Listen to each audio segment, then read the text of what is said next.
बिला वजह के भी कोई एक्सरसाइज ये भी नहीं कि आप चैट जीपीटी से पूछें, चैट जीपीटी या फिर आप यूट्यूब पे खोलें जी अगर फलानी तकलीफ है तो हमें कौन सी लोग एक्सरसाइज आजकल करना कर रहे हैं सब कुछ बहुत ज़्यादा। चैट जीपीटी तो बहुत कॉमन हो गया है। एक्सरसाइजेज हैं और हर कोई करके ना और उल्टे दूसरे मसले, दूसरे स्पैज़म्स लेकर आ जाते हैं कि जी उस पे हमने अपनी कमर दर्द की या किडनी की ये वाली एक्सरसाइज देखी थी और अब वो पूरे स्वेलिंग के साथ आ जाते हैं। काउंसलिंग का जैसे ये कह रही ना कि एक सेशन के बाद लोग समझते हैं जादू हो जाए।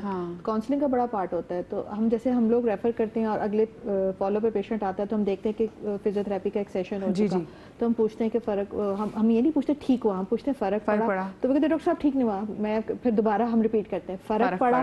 तो जी डॉक्टर साहब थोड़ा बेहतर, हम कहते हैं शुक्र करें। और हमने नहीं कहा ठीक होगा और हमने नहीं कहा जादू होगा, कुछ नहीं, जादू नहीं होने वाला और उसको टाइम लगेगा। और प्लीज़ कंटिन्यू कीजिएगा, सेशन लीजिएगा और फॉलो कीजिएगा जो उन्होंने घर पे एक्सरसाइजेस बताए हैं। सही। अब देखिए जो चक्कर भी जाते हैं, जैसे हम वर्टिगो की बात भी कर रहे थे, तो उसमें आपको एकदम से डिजीनेस भी आपको हो रही है, कुछ लोग जैसे कमजोरी से भी होती है, जैसे आयरन डेफिशिएंसी से भी होता है कि आप एकदम से उठे और आप, जैसे मेरे साथ भी कभी कभी होता है, आप कहेंगे यार ये मदिया बहुत बीमारी लगी है, तो क्या करें, सब बीमारियां एकदम से जाग जाती हैं। तो चक्कर बड़े डिफरेंट किस्म के होते हैं, कभी कभी वो भी चक्कर होते हैं जो आपने लोगों को दिए थे वो वापस आ जाते हैं। तो इन तमाम चक्करों के इलाज में बात करेंगे छोटी सी ब्रेक के बाद, कहीं मत जाइएगा।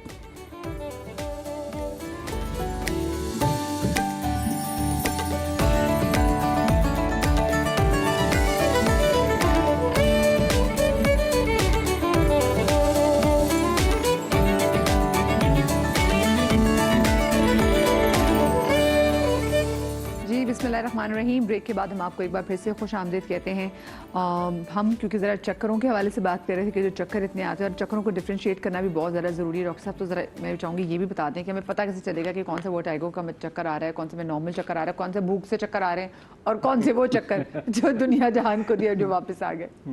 जी, सबसे पहले तो हमें ये डिफ्रेंशिएट करना होता है कि ये डिजीनेस है या वर्टिगो है।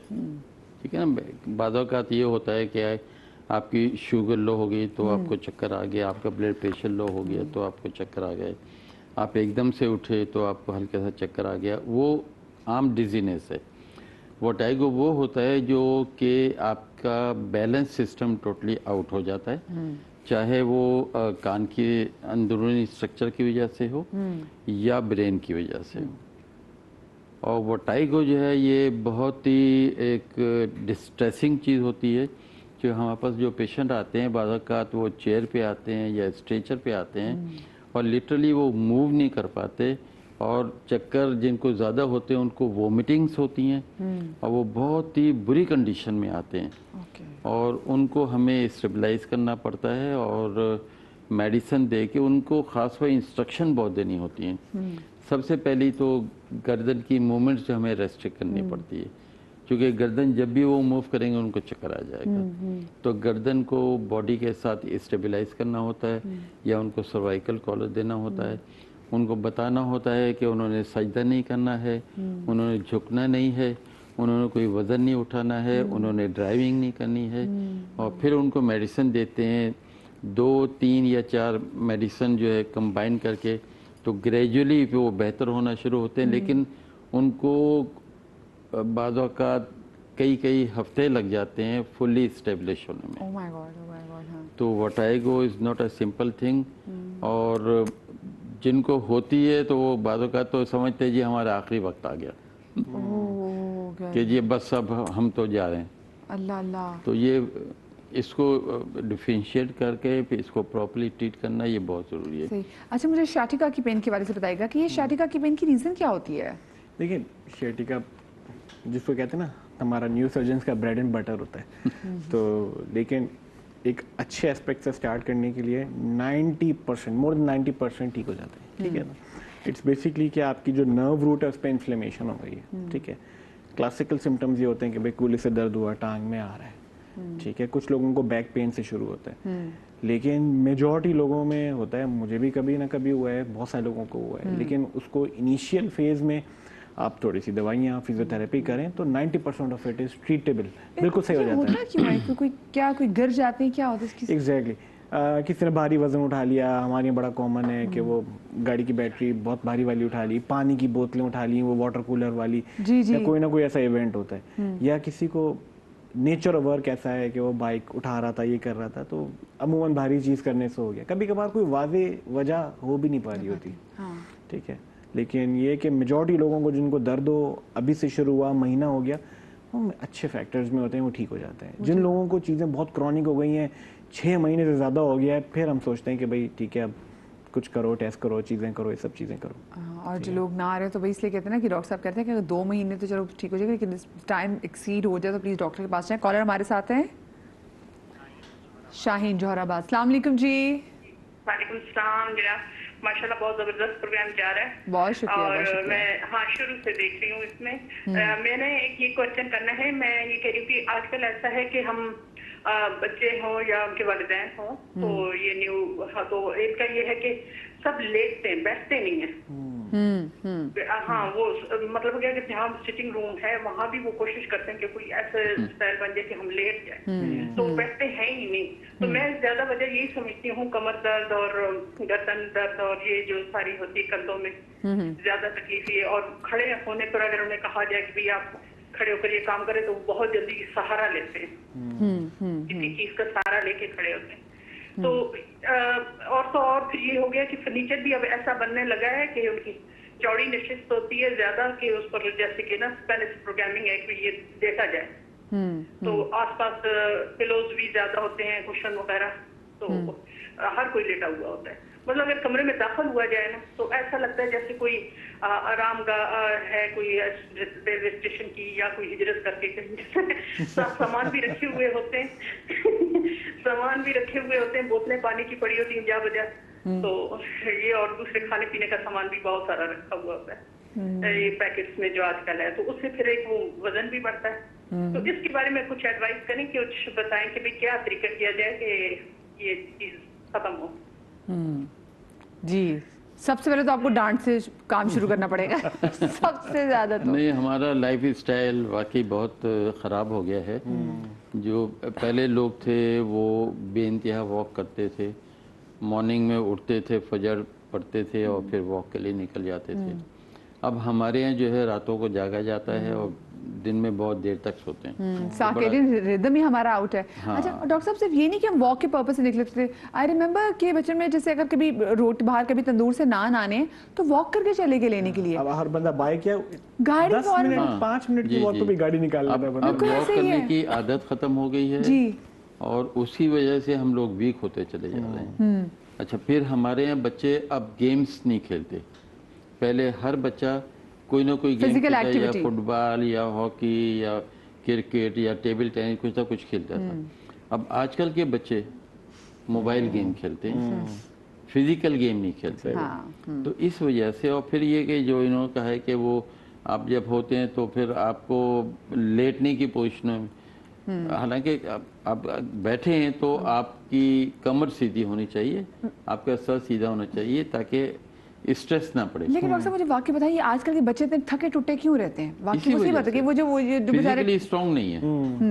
फिजिकल इनएक्टिविटी है ना बेसिकली, जहाँ हम कहते हैं कि ओवर यूज से इन्फ्लेमेशन होती है, उस तरह से मिस यूज़ या नॉन यूज़ की वजह से भी जो है एट्रोफी हो रही होती है मसल्स की, और वो भी स्पैज़म में जा रहे होते हैं, क्योंकि मसल्स का बेसिकली काम जो है वो इलास्टिसिटी वाला है। उनका कॉन्ट्रैक्टिलिटी वाला काम है कि एक्सपेंशन होगी, कॉन्ट्रैक्शन होगी। अगर आप ये किसी तरह से ये यूज़ नहीं करेंगे तो वो आखिरकार जो है वो ख़राब होना शुरू हो जाते हैं। और कहते हैं ना बैठे बैठे जंग लग जाने वाली बात जी जी। तो अगर बच्चे नहीं खेलते या बाहर नहीं जाते हैं, अब वो अगर हमारा ये दौर इस तरह आ चुका है तो हमें उसी तरह से अपने आप को मॉडिफाई करना पड़ेगा। कुछ नहीं आधे घंटे की वॉक ज़िंदगी में शामिल कर लें, लामहाले। ख़वातीन हमारे यही कहती हैं हम तो सारा दिन काम करते हैं, हम तो जॉब पे जाते हैं, हम बच्चे छोड़ने ले जाने जाते हैं। जब आप स्ट्रेस के साथ वॉक कर रहे हैं ना, कि आपके दिमाग में एक स्ट्रेस चल रहा है, तो आपके जो अंदर का ब्रेन है उसको बाहर की दुनिया का नहीं पता, उसको ये मैसेज मिल रहा है कि स्ट्रेस है। वो आपके वो हार्मोन्स, वो एक्टिविटी रिलीज नहीं करेगा कि जो स्ट्रेस के साथ है। उसके अलावा सिर्फ आधे घंटे के लिए आप ये सोच के कि जॉगर्स पहन रहे, तैयार हो रहे कि मुझे वॉक करनी है, तब आपको फ़ायदा है। हर काम से हट के आप आधे घंटे की 5 डेज अ वीक अगर आप एक वॉक ज़िंदगी में शामिल कर ले, सिर्फ वॉक, कुछ ना करें ज़िंदगी में, सिर्फ एक आधे घंटे की वॉक कर ले, चाहे घर में करें चाहे घर के पास करें। अगर कोई पार्क अवेलेबल है तो वहाँ कर ले, कोई ग्राउंड अवेलेबल है, कोई अच्छी सड़क अवेलेबल है जो स्मूथ है, जिसमें आपको चोट लगने का खतरा नहीं है, कम से कम ये कर लें तो बहुत फर्क पड़ जाएगा। और फोन घर रख के जाएं, ठीक है ना? फोन तो लाजमी है वरना तो फोन नहीं। अच्छा, कॉलर मौजूद है लाहौर से, फरा। अस्सलाम वालेकुम फरा। वालेकुम सलाम, क्या हाल चाल है आपका? बिल्कुल ठीक है, अल्लाह का शुक्र। फरा, क्या पूछना चाहेंगी? पहले तो मैं कहूँगी कि आपका प्रोग्राम बहुत जबरदस्त जा रहा है और मुझे भी यही प्रॉब्लम आए बहुत जी, ये वॉक की प्रॉब्लम है, ये किस चीज़ की प्रॉब्लम है? मुझे कमर की प्रॉब्लम है, डिस्क जो है ना वो मेरी हिल गई हुई है।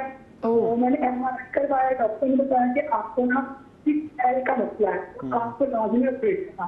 मैं सर्जरी नहीं करवाना चाहती, मुझे पेन बहुत ज्यादा है, लेकिन मैं सर्जरी नहीं करवाना चाहती। मैं चाहती हूँ कि इसका कोई और हल बता दो प्लीज डॉक्टर साहब से। अच्छा, और सर्जरी क्यों नहीं कराना चाहती? कि ये डर है कि वो खवातीन, घर की खवातीन को भी होता है ना कि हमारी सर्जरी होगी, मैं बेड पे पड़ गई तो फिर घर कौन देखेगा? ये भी तो बड़े मसले हैं। सर्जरी से क्यों भाग रही है? एक तरफ रहा वो तो मैं मैनेज कर सकती हूँ।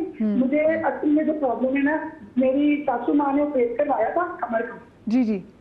तो वो बेचारी जो है ना वो कमर से रह गई थी, उनका नीचे वाला हिस्सा बिल्कुल काम नहीं करता था। मेरे जो हस्बैंड है ना वो इस बात से डरते हैं कि ये ना हो कि तुम ऑपरेट करवाओ तो कोई ऐसा मसला बन जाए। पहले मेरी मम्मी के साथ मसला, तो मैं इसलिए अब डरती हूँ कि मैं ना ऑपरेट करवाऊँ। ओके ओके ठीक है जी। चलिए, डॉक्टर साहब। मैं चाह रहा था कि कोई इस तरह का सवाल पूछ ले, ठीक है, क्योंकि ये इतना बड़ा मिसनोमर है।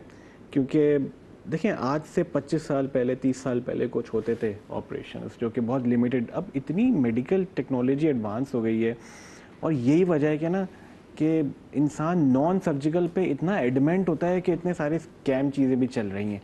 ठीक है, लोग पता नहीं क्या क्या कर रहे हैं, 2-3 लाख रुपए दे के कि भाई ये इंजेक्शन लगा देंगे तुम सही हो जाओगे, ये वाली एक ख़ास शुआएँ हैं, ये हैं। जी जी। अब मैं नाम नहीं लूँगा, लेकिन वो उसमें लाखों रुपए ज़ाया कर देंगे और बिल्कुल भी फ़ायदा नहीं होगा।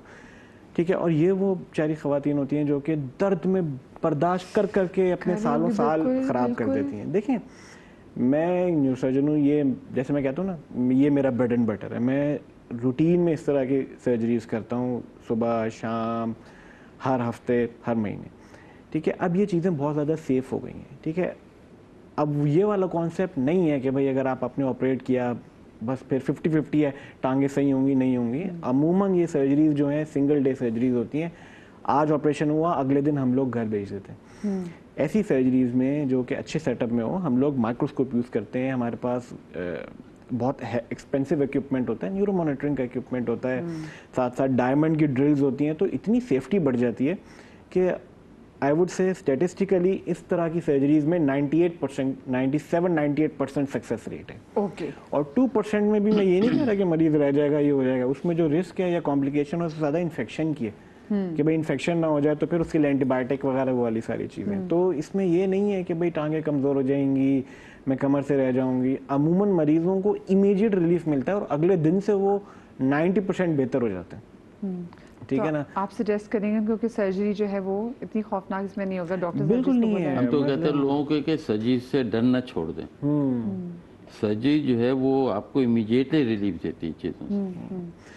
लोगों की क्वालिटी ऑफ लाइफ ख़राब हो जाती है। मैंने कहा लास्ट टाइम बाहर के नहीं, हम बाहर जाते हैं, मैं सोचती हूँ कि भाई कहीं जाने से पहले मुझे चलूँगी तो दर्द होगा, ये करूँगी तो दर्द होगा। और यंग लोग 30-35 साल के लोग इतनी सी ज़िंदगी में महदूद होकर रह जाते हैं क्योंकि नहीं मैं कुछ करूँगी तो मुझे दर्द होगा। ठीक है, तो you always have a choice. ठीक है, अब इतनी चीज़ें नहीं है तो आप किसी भी बड़े वो लाहौर से बड़े शहर में है। हाँ, बड़े वहाँ पे भी बहुत ज़बरदस्त हॉस्पिटल्स, नई टेक्नोलॉजीज हैं। आप जाएं किसी अच्छे न्यूरो सर्जन से कंसल्ट करें, बैठें, उससे अपने शिकवे दूर करें, उससे पूछें क्या स्टैटिस्टिक्स हैं, कितना फ़ायदा है, क्या नुकसान है। तो वो आपको प्रॉपर गाइड करेगा मेरे ख्याल से। हाँ फराह, मतलब आप अपनी ज़िंदगी को मज़ीद तकलीफ में ना गुजारें क्योंकि अगर आप वैसे इनके पास कोई नॉन सर्जिकल वे कोई ऐसा है? देखिए, नॉन सर्जिकल वेज जितने भी है ना, वो जैसे मैंने बताया फिजियोथेरेपी, एक्सरसाइज, ये तो सबसे इम्पोर्टेंट है। जी जी। लेकिन अगर 6 महीने 9 महीने साल गुजर गया तो इसका मतलब है कि अब ये चीज़ें काम नहीं करेंगी, ये गुजारा करेंगी। कभी कम है दर्द, कभी ज़्यादा है, कभी कम है, कभी ज़्यादा है, लेकिन ठीक नहीं होंगे आप। ओए होए, फिर तो नागुज़ीर होगी यहाँ पे ना। तो प्लीज़ आप ज़रूर डॉक्टर के पास जाएं, न्यूरोसर्जन के पास जाएं, रिस्क फैक्टर के वाले से बात भी करें क्योंकि ये एक ऐसी चीज़ है, वही बात ना कि हम मेरे पास यहाँ डॉक्टर्स इसलिए मौजूद हैं कि डॉक्टर्स आपको सही जो सजेशन है वो दे सकते हैं, वरना मुझसे तो आप दुनिया जहान की बातें कराने हैं, पर ये बातें तो मैं आपको नहीं समझा सकती। यही आपको समझाएंगे तो आप समझेंगे। और वो जो सर दर्द की दवाई हैं, मैं एक बार फिर से मैं चाहूँगी कि अब 1 मिनट मेरे पास रह गया है, तो कोई मैसेज आप देना चाहें या कोई एडवाइस आपको देना चाहें लाइफस्टाइल के वाले से, तो प्लीज़ क्विकली। बस आपको जो भी दर्द हो, सबसे पहले तो ये देखें कि उसमें कोई रेड फ्लैग के कोई एक्यूट ट्रॉमा है तो आप फौरी तौर पर कंसल्ट करें।